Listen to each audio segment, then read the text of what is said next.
Catching up with Rockford IceHogs head coach Anders Sorensen as the IceHogs get ready for another busy week of action as they got the I had to look at the schedule. I blanked for a minute. Milwaukee on Wednesday, and then Iowa on Friday and Saturday. My goodness, Anders. But want to get your take on what was a pretty busy Saturday for you, just overall taking on the Chicago Wolves. You get a 36-save performance for Robert Soderbell and a nitty-gritty effort for your club moving forward. How do you assess that? Because it seems like there was a lot of positives from a 1-0 game that saw a lot of high compete level for your IceHogs. Yeah, I mean, I think that they really took it to us the first 10 minutes there in the first period in general. We had a lot of penalties and had to kill a lot. I thought our penalty kill was really, really good. And obviously Arvid is part of that as well, but the PK was really good. And then I thought once we got into second and third, I thought, yeah, we gave up a lot of shots, but there wasn't a ton of high danger shots. But and when there was, I thought obviously Arvid was really good. And I thought our D-core and our low players in the D zone did a really good job of helping out and cleaning up rebounds and stuff around the net. So it was, it was a gutsy one.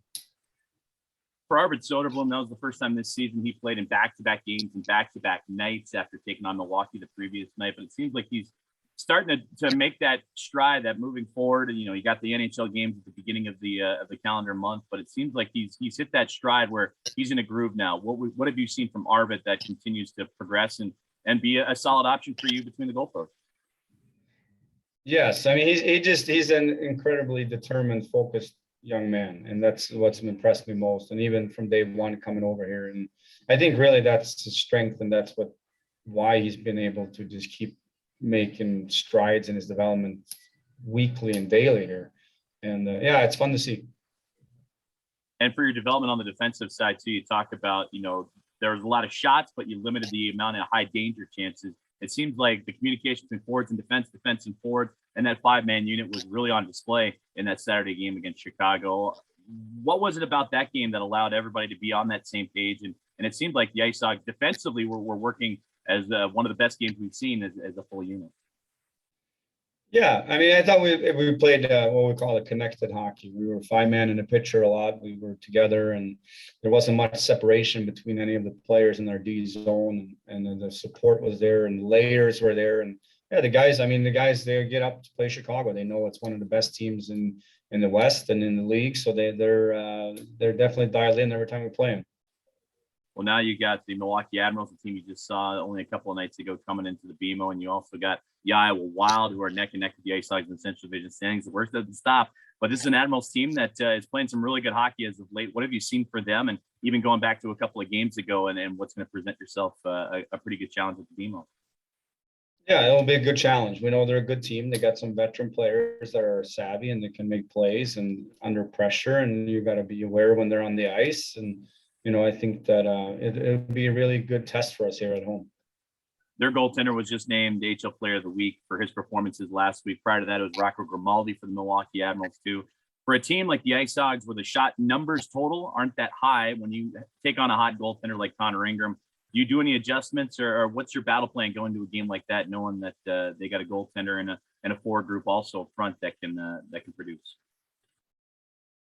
Yeah, I mean, if you look at him, he's obviously, we know he's a good goaltender, and we want to make sure that we takes his eyes away, and not necessarily just for shots, but making sure we're looking for those plays that are around the net. But biggest thing is making sure he doesn't see passes or see shots, right? That's the big thing for us. And yeah, we know they're forwards. Like I said, they got those couple of older veteran guys that can put points up. So we got to be aware when they're on the ice.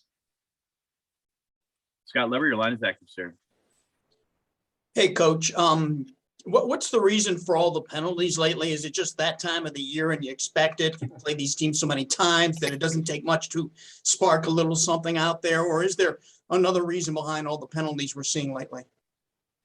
That's a good question. I think it's a little bit of both, right? I mean, I think that this time of the year, it's, you play the same teams, there's some frustration builds up, and I think that, but we got to control what we can control. We got to move our feet a little bit more. We got to keep our sticks to ourselves and just make sure we're ready to go. I think that was the thing against Chicago, that they really outworked us in that first period, and we were behind the 8 ball a little bit, and we had to take some of those penalties because we were behind a little bit. And so those good teams are going to make you work, right? So I think that that's something we have to be ready to do.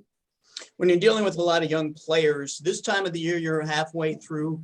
Do you start to see the light bulb coming on for these younger guys where they're really starting to grasp your system and what you're trying to get them to do?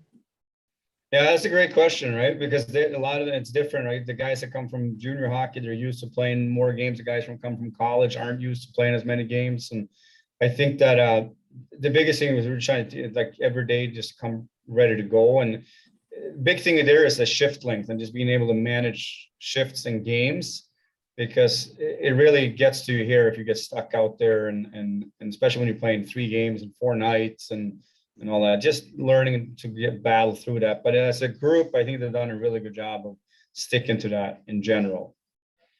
If I'm right, the AllStar break was supposed to be next week, I think.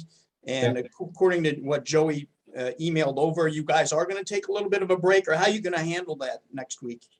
Yeah, we're going to give them a few days off here. I think, like I said, it was an All-Star break that was planned, and there's no All-Star game, but we still have a little break in our schedule. So we will give them some days of rest here and get out of the rink and get away for a little bit and reset, because we still have a lot of hockey left to play, right? So the rest can be a weapon, like they say, right? All right. Thank you. Thank you. Patrick Williams, line is active, sir. Yes, we're coming up on the kind of that deadline for the taxi squad. Just kind of looking back over the last month, how much of a challenge has it been to have that constant coming and going of players? Yeah, I mean, it's something we have to work at this level. I think most teams go through it, right? But I think the guys in here have done a great job of just kind of staying on task, and no one, they've been great. Like, some guys have played different roles, maybe they're not used to, and they've been really good about it, the guys. And even the guys coming down from, being up there, they've done a great job. So I think that it's definitely a puzzle. It definitely makes the day interesting. And but I give the credit to the guys. They've been good about it. So I like your background, by the way. That's really cool. Where's that at? It's actually just a rink. I got it from work. It looks like from something in Sweden where I'm from. It looks nice. Yeah. I've had a couple coaches tell me that. Yeah. Thank you. Okay. And then, Coach, building off of Scott also, and you talk about penalties and the penalty kill, and talking as a connected team, the penalty kill for the IceHogs has been really good as of late. You talk about taking on a Chicago team that can make you pay with their high flying production. What have you liked from your special teams from that aspect, and how they continue to remain that connected unit and don't let games or moments like that early in games affect them? Yeah, you know what? Jared Nightingale runs the PK, and I'll give the credit to him and what he's done there. I mean, personally, I just like how aggressive we're being, and he's done a great job of just pre-scouting and going through very detailed with the guys, and the guys are really buying into. So a lot of work have been put into it, but I like how aggressive we've been, and I also like how we're able to get sticks in passing lanes and deflecting pucks and that. So it's been good. Mr. Lever, your line is active, sir. Yeah, one more question, Coach. Again, with it being kind of the middle of the season here, are there like mid-season evaluations you do on the guys, or is there really no time for that? It's just kind of an ongoing day-by-day process. It's we don't do a mid-season. We do it. You know how it is as coaches, and when you talk to managers, there's always an evaluation going on, right? But we have some development goals for guys in certain areas that we do look at, and we chat with them about, and we have our development staff that come in and follows up with the players. And so there's a lot of eyes on them, and I think the information is there. It's just a matter of how much information are you giving them every day. I think it's a big thing for us to manage. And lastly, we have so many former IceHogs and even Coach Colleton who are going to be participating in the Olympics. I mean, is there a little bit of a buzz in the locker room about that? Are guys interested in that? Or? No, Are you interested in it? I am interested in it. Yeah, I just saw Philip Holm, a former IceHog too, got named to the Swedish team. So there is a lot. I mean, I follow it. It's hockey, right? And we follow hockey. I'm curious to see how Canada does, obviously how Sweden does. And I think it's going to be a fun tournament to watch. But I know that because we have so many different guys. We have Alti, that's a Russian. We have Reichel, that's a German, and then we have the Czechs, and then we have the couple of Swedes. So there's definitely some banter going on in the locker room. All right, thank you. Thank you.